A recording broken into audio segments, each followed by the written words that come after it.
Hello friends, कैसे हैं आप। स्वागत है आप सभी का V2BHU चैनल में। आज हम लोग देखेंगे नवंबर 2017 का पेपर सेकेंड एजुकेशन का। तो देर न करते हुए दोस्तों, आज हम लोग एजुकेशन पेपर का पेपर सेकेंड देखेंगे, जिसमें 50 प्रश्न है, जिसमें से हम लोग 25 को आज सॉल्व करेंगे। पहला है, निम्नलिखित कथन में से कौन सा समुच्चय किसी शिक्षक शिक्षा पाठ्यक्रम में शिक्षा दर्शन के अध्ययन को उचित ठहराता है। तो इसमें से दर्शन पदों के अवधारणाओं के बीच संबंध विकसित करने में सहायक होता है। दर्शन शिक्षा में अंतर्निहित अवधारणाओं को स्पष्ट करता है। दर्शन शैक्षिक विषयों को समग्र अवधारणा को विकसित करता है। तो इसलिए ऑप्शन इसका तीसरा सही हो जाएगा। अगला क्वेश्चन है, निम्नलिखित कथनों में कौन सा समुच्चय प्रकृतिवादी रूप से संबंधित होगा। तो प्रकृतिवादी से संबंधित है संग्रहालय तथा चिड़ियाघर प्रकृति के विषय में लोगों को सीखने की प्रवृत्ति की ओर प्रवृत्त करना। बी, जीवन अनंत से प्रकृति के नियमों से संचालित होती है। फिर डी, विज्ञान अधिगम का प्रवेश द्वार है। तो ऑप्शन दूसरा सही है। अगला क्वेश्चन है, दर्शन की कौन सी विचारधारा इस कथन को समर्थन करेगी, क्योंकि कष्ट और खुशी दोनों ही इंसान की दौलत है, वे उसके सर्वोत्तम शिक्षक हैं। तो ये अस्तित्ववाद की बात करता है, क्योंकि अस्तित्ववाद में संकट से संबंधित होता है। अगला क्वेश्चन है चौथा, शिक्षा की समस्याओं का हल करते समय निम्नलिखित में से कौन सा समुच्चय किसी मार्क्सवादी झुकाव वाले शिक्षा का समर्थन करेगा। तो ये जो है मार्क्सवादी तो इसमें से ऑप्शन जो माना गया है वो माना गया है ए, बी और डी, जिसमें से शिक्षा का उद्देश्य एक वर्गहीन समाज के में निर्णय करना, विज्ञान और प्रौद्योगिकी समाज में विकास में सहायता करना और समाज के प्रगति का आशय शिक्षा के साधन में परिणामी परिवर्तन है। पांचवा, यह ब्रह्मांड सर्ग और प्रलय का चक्र से सतत परिवर्तनशील है। ये कथन जो है वो सांख्य ने कहा है। अगला क्वेश्चन है, बौद्ध दर्शन के प्रति झुकाव वाले किसी शिक्षक द्वारा निम्नलिखित में से अवश्य करने का समर्थन किया जाएगा। तो इसमें से तीसरा ऑप्शन सही है।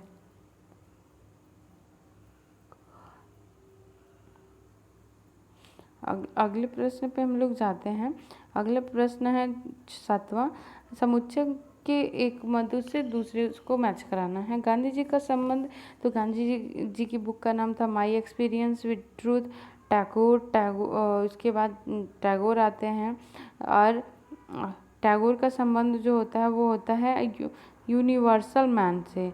किससे? Universal man. इन्होंने वैसे कुटुंबकम की बात कही है। श्री अरविंदो का संबंध सावित्री से होता है, इन्होंने द लाइफ डिवाइन भी लिखी है। विवेकानंद जो है वो प्रैक्टिकल विधान पे जोर देते हैं। तो इसलिए ऑप्शन इसका डी सही है।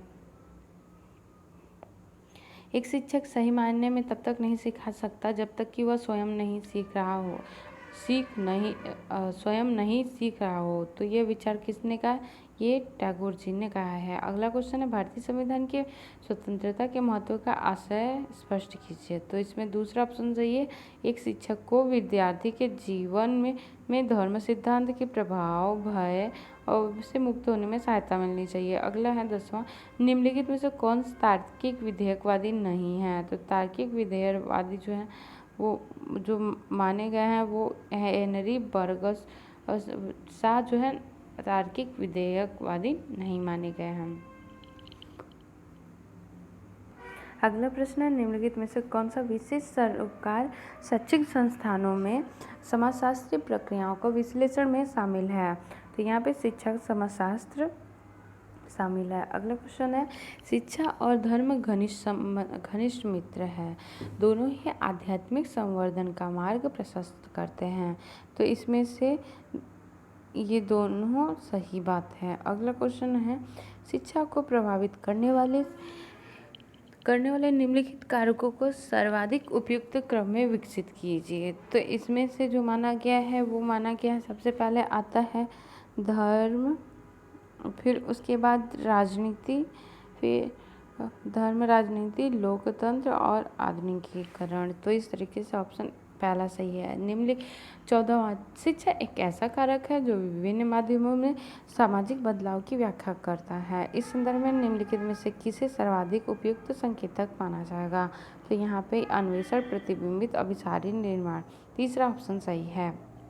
क्वेश्चन नंबर 15, भारत में प्राथमिक शिक्षा के सार्वभौमिकीकरण को प्राप्त करने में सर्वाधिक सशक्त बाध्यता निम्नलिखित में से किससे संबंधित है? तो सर्वाधिक जो बाध्यता है वो क्षेत्रीय राजनीति से होती है, जैसे कि यूपी के भाई और कुछ ये बिहारी ऐसे राजस्थानी मराठी ऐसे बोलते हैं ना, तो उसी प्रकार से। क्वेश्चन नंबर 16वां, छात्रों के लिए समुदाय अनुभव के उद्देश्य हेतु निम्नलिखित में से कौन सा सर्वाधिक उपयुक्त है? तो इसमें से सर्वाधिक जो उपयुक्त माना गया है वो माना गया है ए, बी, सी और डी को। अगला क्वेश्चन है क्वेश्चन नंबर 17 की मैचिंग करानी है। अवधारणा सामाजिक स्तरीकरण विन्यास। तो सामाजिकरण का जो संबंध होता है वो चौथे से कि सवृत्त व्यवस्थाएं जिनमें अंतःक्रिया के लिए कम संभावनाएं हैं का द्योतक है। तो सामाजिक स्तरीकरण का, फिर उसके बाद सामाजिक गतिशीलता का संबंध होता है 5वें से, और फिर उसके बाद सामाजिक परिवर्तन का दूसरे से कि सामाजिक ज्ञान में कौशल का विकास और निष्पक्षता, शैक्षिक अवसरों की समानता को सुनिश्चित करना। अगला प्रश्न है निम्नलिखित में से कौन सा कारक सकारात्मक सामाजिक परिवर्तन में से संबंध है? तो यहाँ पे उत्कृष्टता हेतु प्रयास इससे संबंधित है। अगला है निम्नलिखित में से कौन सा समाज जातिगत निष्ठा को बढ़ावा देता है? तो ये बौद्ध समाज देता है बढ़ावा। फिर अगला क्वेश्चन है शिक्षा का सामाजिक प्रासंगिक को निम्नलिखित आधार पर न्याय संगत ठहराया जा सकता है। नीचे दिए गए सही उत्तरों को चयन कीजिए। तो इसमें से जो ऑप्शन माना गया है वो ए, बी, सी और ई माना गया है। ए, बी, सी और ई माना गया है। अगला है कि एक नए विषय के रूप में शैक्षिक मनोविज्ञान को निम्नलिखित में से मुख्य रूप से किसके साथ अंतःक्रिया संबंध के कारण विकसित किया गया है?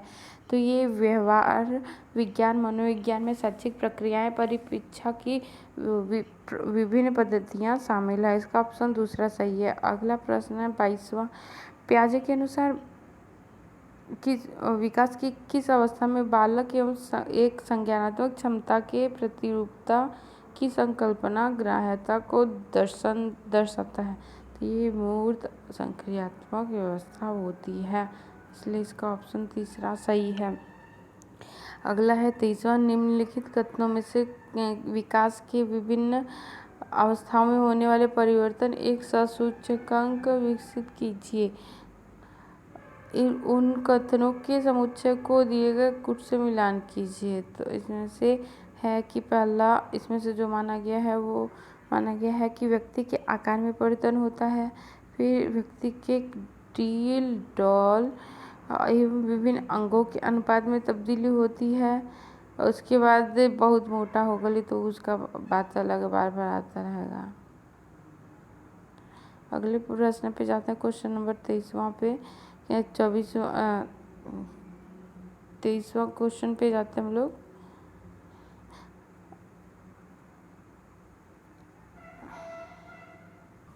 इसमें जो ऑप्शन माना गया है वो ए, डी और एफ माना गया है। अगला क्वेश्चन पे चलते हैं 25वां, निम्नलिखित में से बुद्धि का कौन सा प्रकार है जो इष्टतम विकास तक पहुंचता है? तो ये भाव संज्ञानात्मक बुद्धि का विकास है। अगला प्रश्न है 24वां। तो आज के लिए बस इतना ही, मिलते हैं नेक्स्ट वीडियो में। धन्यवाद।